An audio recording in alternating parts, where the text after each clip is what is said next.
Hi, ಎಲ್ಲರಿಗೂ ನಮಸ್ತೆ ಹೇಳುತ್ತಾ ನಾನು ನಿಮ್ಮ ನವನೀತ್ ಇನ್ಫಿನಿಟಿ ಡೆವಲಪರ್ಸ್ ಹಾಗೂ ಕನ್ಸ್ಟ್ರಕ್ಷನ್ಸ್ ಇಂದ ಮಾತಾಡ್ತಾ ಇದ್ದೀನಿ.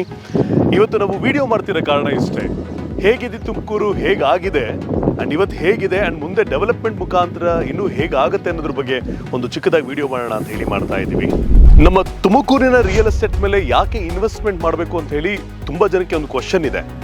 ಯಾಕೆ ಅಂತ ಬಂದಾಗ ತುಮಕೂರಿಗ ಸ್ಮಾರ್ಟ್ ಸಿಟಿ ಅಂತ ಹೇಳಿ ಒಂದು ಒಳ್ಳೆ ಹೆಸರಾಗಿರೋಂಥ ನಮ್ಮ ತುಮಕೂರಿಗ ಡೆವಲಪ್ಮೆಂಟ್ಸ್ ಅಂತ ನೋಡಿದಾಗ ತುಂಬ ಆಶ್ಚರ್ಯ ಆಗುತ್ತೆ ನಮಗೆ. HAL ಆಗಿರ್ಬೋದು, ಅಂದರೆ ಹೆಲಿಕಾಪ್ಟರ್ ಮ್ಯಾನುಫ್ಯಾಕ್ಚರಿಂಗ್ ಪ್ಲಾಂಟ್ ಆಗಿರ್ಬೋದು, ಅಥವಾ ಇಂಡಸ್ಟ್ರಿಯಲ್ ಏರಿಯಾ ಆಗಿರ್ಬೋದು, ವಸಂತ ನರಸಾಪುರ ಇಂಡಸ್ಟ್ರಿಯಲ್ ಏರಿಯಾ ಆಗಿರ್ಬೋದು, ಅಥವಾ ಮೆಟ್ರೋ ಸ್ಟೇಷನ್ ಬರ್ತಾ ಇರ್ಬೋದು, ಆ್ಯಂಡ್ ಇಂಟರ್ನ್ಯಾಷನಲ್ ಕ್ರಿಕೆಟ್ ಸ್ಟೇಡಿಯಂ ಆಗಿರ್ಬೋದು, ರೈಲ್ವೆ ಜಂಕ್ಷನ್ ಸಹ ಆಗ್ತಾ ಇದೆ ಇಲ್ಲಿ.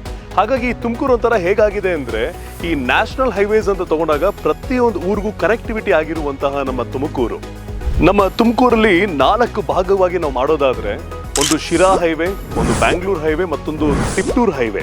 ಈ 3 ಭಾಗ ಬಿಟ್ಟರೆ ನಮಗೆ ಉಳಿಯೋದು ಯಾವುದು ಅಂದರೆ ತುಮಕೂರಿನ ಔಟರ್ ರಿಂಗ್ ರೋಡ್. ಯಾರಾದರೂ ತುಮಕೂರಿನ ಔಟರ್ ರಿಂಗ್ ರೋಡ್ ಸುತ್ತಮುತ್ತಲು ಯಾರಾದರೂ ಇನ್ವೆಸ್ಟ್ಮೆಂಟ್ ಮಾಡಬೇಕು ಅಂದರೆ ನಾವಿಲ್ಲಿ ಯಾಕೆ ಇನ್ವೆಸ್ಟ್ಮೆಂಟ್ ಮಾಡಬೇಕು ಅಂತ ಕೇಳೋದಾದರೆ, ನಾವು ಈ ಕಡೆ ನೋಡಿದಾಗ ಕಂಪ್ಲೀಟಾಗಿ ನಮಗೆ ಪ್ರಕೃತಿಯ ವಾತಾವರಣ ಇದೆ ಆ್ಯಂಡ್ ರೆಸಿಡೆನ್ಷಿಯಲ್ ಕಂಪ್ಲೀಟಾಗಿ ಬಿಲ್ಡಪ್ ಆಗೋದು ನಮಗೆ ತುಮಕೂರಿನ ಔಟರ್ ರಿಂಗ್ ರೋಡ್ ಸುತ್ತಮುತ್ತಲಲ್ಲಿ ಮಾತ್ರ. ಬಿಕಾಸ್ ನಾನು ಯಾಕೆ ಹೇಳ್ತೀನಿ ಅಂದರೆ, ಈ ಶಿರಾ ಹೈವೇ, ತಿಪ್ಟೂರ್ ಹೈವೇ ಮತ್ತು ಬ್ಯಾಂಗ್ಳೂರ್ ಹೈವೇ ಅಂತ ಬಂದಾಗ ಇಟ್ ಈಸ್ ಆಲ್ ಕಮರ್ಷಿಯಲ್ ಬರುತ್ತಲ್ಲಿ. ಇಂಡಸ್ಟ್ರೀಸ್ ಆಗಲಿ, ಹಾಸ್ಪಿಟಲ್ ಸೆಕ್ಟರ್ಸ್ ಆಗಲಿ, ಈ ಥರ ಬರುವಂಥ ಜಾಗ ಬಂದು ಈ 3 ಭಾಗ ಬರುತ್ತೆ.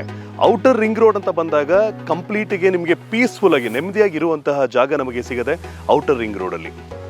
ಮಹಾನಗರ ಪಾಲಿಕೆಗೆ ಸೇರಿರುವಂತಹ ನಮ್ಮ ಈ ತುಮಕೂರಿನ ಸೇಫ್ಟಿ ಅನ್ನೋ ವಿಚಾರ ಬಂದಾಗ ಡಾಕ್ಟರ್ ಜಿ ಪರಮೇಶ್ವರ್ ಅವರು ಮತ್ತು MP ಸೋಮಣ್ಣ ಅವರು, ಜ್ಯೋತಿ ಗಣೇಶ್ MLA ಅವರು, ಮತ್ತು DC ಮತ್ತು ಪೊಲೀಸ್ ಎಲ್ಲ ಅಧಿಕಾರಿಗಳು, ಇವರೆಲ್ಲರ ಟೀಮಿಂದ ನಾವೆಲ್ಲರೂ ತುಂಬ ಸುರಕ್ಷಿತವಾಗಿ ಭದ್ರತೆಯಿಂದ ಇದ್ದೀವಿ.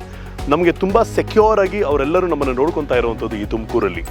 ಹಾಗೆ ನಮ್ಮ ತುಮಕೂರಿನ ವಸಂತ ನರಸಾಪುರ ಇಂಡಸ್ಟ್ರಿ ಬಗ್ಗೆ ಹೇಳೋದಾದರೆ, ಈ ಜಪಾನ್ ಕಂಪ್ನೀಸ್ ಆಗಲಿ, ಈ ಥರ ಹಲವಾರು ಕಂಪ್ನೀಸ್, ಹಲವಾರು ಫಾರಿನ್ ಕಂಪ್ನೀಸು ಇಲ್ಲೆಲ್ಲ ಬಂದಿರುವಂಥದ್ದು.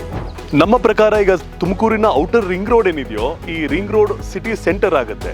ಯಾಕೆ ಅಂತ ಬಂದಾಗ ಈಗ ಆಲ್ರೆಡಿ ಇಲ್ಲಿಂದ 5 ಕಿಲೋಮೀಟರ್ ಆಚೆಗಡೆ ಔಟರ್ ರಿಂಗ್ ರೋಡ್ ಸ್ಟಾರ್ಟ್ ಆಗಿದೆ. ಈ ನಮ್ಮ ತುಮಕೂರಿನ ರಿಂಗ್ ರೋಡ್ ಮುಂದೆ ಮೇನ್ ಕಮರ್ಷಿಯಲ್ ರೋಡ್ ಆಗೋದಂತೂ ಖಂಡಿತ. ಹಾಗಾಗಿ ನಮ್ಮ ತುಮಕೂರಲ್ಲಿ ಯಾರೆಲ್ಲ ಇನ್ವೆಸ್ಟ್ಮೆಂಟ್ ಮಾಡಬೇಕು ಅಂತ ಪ್ಲಾನ್ ಮಾಡ್ತಾ ಇದ್ದೀರಾ, ಧೈರ್ಯವಾಗಿ ಇನ್ವೆಸ್ಟ್ಮೆಂಟ್ ಮಾಡಿ ಅಂತ ಹೇಳ್ತೀವಿ. ಇದು ನಮ್ಮ ಹೆಮ್ಮೆಯ ಕಲ್ಪತರು ನಾಡು, ನಮ್ಮ ತುಮಕೂರು. ಧನ್ಯವಾದಗಳು.